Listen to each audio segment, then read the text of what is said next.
Bienvenue à tous, heureux de vous retrouver pour votre édition Atlantique. Le cheval, c'est beau, c'est aussi agréable pour ceux qui aiment monter, c'est également bon pour la santé. À tel point d'ailleurs que des centres équestres spécialisés pour les personnes en situation de handicap ont vu le jour un peu partout en France.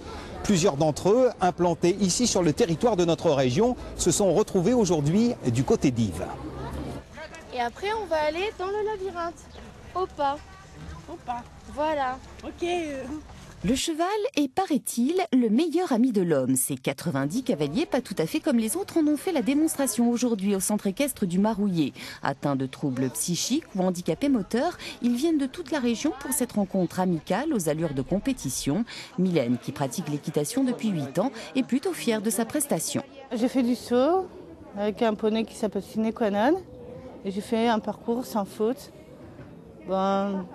Il était un peu énervé, mais j'ai réussi à le gérer, impeccable. Au programme, saut d'obstacles pour les plus expérimentés, parcours de maniabilité pour les autres. Le but visé, c'est le plaisir avant tout, mais les effets thérapeutiques de l'équitation ne s'arrêtent pas là. Super. On a des personnes qui arrivent très agitées et qui passent 1 heure à cheval complètement relax, complètement calme. Le cheval peut aussi servir de médiateur pour tous les problèmes psychiques qui sont rencontrés. Voilà, c'est bien. On a des personnes qui ont commencé il y a 15 ans avec d'énormes difficultés et qui maintenant sont à l'aise et qui continuent de progresser. Là, par exemple, on a découvert des cavaliers qui sont très habiles d'habitude et là qui étaient envahis par les émotions. D'autres, au contraire, qui vont se transcender parce qu'il y a du monde, il y a du public, ça leur fait plaisir, c'est un moment de se surpasser, voilà. Ouvert il y a 15 ans, le centre équestre du Marouillet accueille 32 pensionnaires qui montent au moins une fois par semaine et qui participent à l'entretien des chevaux tout en assistant les moniteurs. Prochain rendez-vous le 6 juin, près de Niort, à l'occasion d'une nouvelle compétition organisée par le comité régional d'équitation. Pas contents, les responsables d'IUT, les instituts universitaires de technologie. Ils ont manifesté un peu partout en France aujourd'hui. Ils estiment être les parents pauvres de l'enseignement supérieur depuis la mise en place de la réforme des universités et de leur autonomie financière. Ils réclament aujourd'hui plus de moyens. À La Rochelle aussi, direction, profs et étudiants se sont mobilisés pour tenter de se faire entendre. On constate depuis 4 ans maintenant des entorses assez régulières aux textes réglementaires qui régissent le statut des IUT et leurs prérogatives par bon nombre d'universités, en termes de réduction de budget, en termes de personnel, en termes de marge de manœuvre et d'autonomie de gestion de nos IUT. C'est peut-être une partie du patrimoine de la Charente-Maritime qui est menacée aujourd'hui. Certains carrelets frappés par la tempête Xynthia risquent purement et simplement d'être rasés. Nous avons rencontré un propriétaire qui se bat aujourd'hui pour tenter de préserver son bien. Symbole du littoral maritime, avec Xynthia, 60% des 512 carrelets du département avaient été endommagés avant d'être reconstruits. À Angoulins, si une dizaine ont disparu avec la tempête, d'autres ont bien résisté, comme celui de la famille Clément. Certes, la cabane a disparu, mais selon le propriétaire, le ponton, lui, n'a pas bougé. On peut voir que les planches, il n'y a pas de problème. C'est pareil, les pontons, ils sont en excellent état.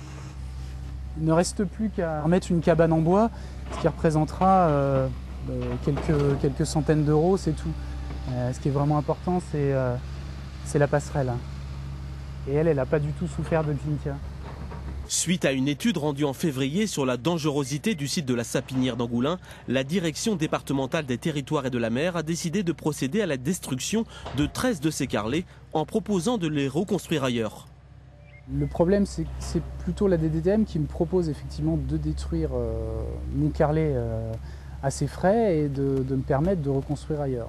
Le problème, c'est que pour reconstruire un carrelet, il s'agit présente une facture de 15 000 euros en gros, alors que je dispose actuellement d'un carrelet en très bon état et que d'autres carrelets qui sont exactement dans le même état ont été préservés par la DDTM. Donc on s'explique mal cette différence de régime. La voie de la conciliation à l'amiable n'ayant pas abouti, la famille Clément s'est décidée à déposer un recours en contentieux devant le tribunal administratif de Poitiers. Contactée dans l'après-midi, la DDTM n'a pas été en mesure de répondre à nos questions. Si vous êtes amateur de belles lames ou tout simplement passionné de mer, le nom de Farol doit très certainement vous dire quelque chose. La célèbre marque de couteaux Rochelet vient de se lancer dans un nouveau créneau. Elle propose une montre de luxe en série très limitée. Regardez. Voici une montre de marin made in La Rochelle, un petit bijou conçu dans les ateliers Farol. Ingénieurs, concepteurs ou designers, ses associés ont conjugué leur savoir-faire complémentaire. Ils rêvaient de créer une montre typée grand large avec un cadran en forme de hublot et un mousqueton en guise de bracelet. On glisse le bracelet sur un petit piston qui vient s'enclencher et donc la montre est fermée de manière assez sûre et très forte. On retrouve le même système sur un système bien connu des gens qui naviguent. Donc c'est robuste, on le sait, et ça permettait vraiment d'avoir ce système pour pouvoir naviguer sans crainte de perdre la montre. Une originalité déjà brevetée. Le bracelet est entièrement conçu dans les ateliers. Seule la mécanique est fabriquée en Suisse. Mais Vincent Guilloux, horloger de profession, supervise toute la précision de l'aventure. C'est une montre qui est mécanique à remontage automatique, qui a une autonomie de 38 heures et qui est conçue pour être très robuste avec des systèmes incablables qui absorbent les chocs. David Rousselet, lui, a forgé son expérience dans la montre de prestige à Paris et en Suisse. Il a conçu la modélisation en 3D de cette montre commercialisée 2 000 €. On se situe dans une marge de prix qui est tout à fait correcte par rapport au produit proposé, qui est une montre, on va le répéter, mais qui est en série limitée, enfin 200 pièces pour l'instant, donc ça reste une montre, on va dire, une montre bijou.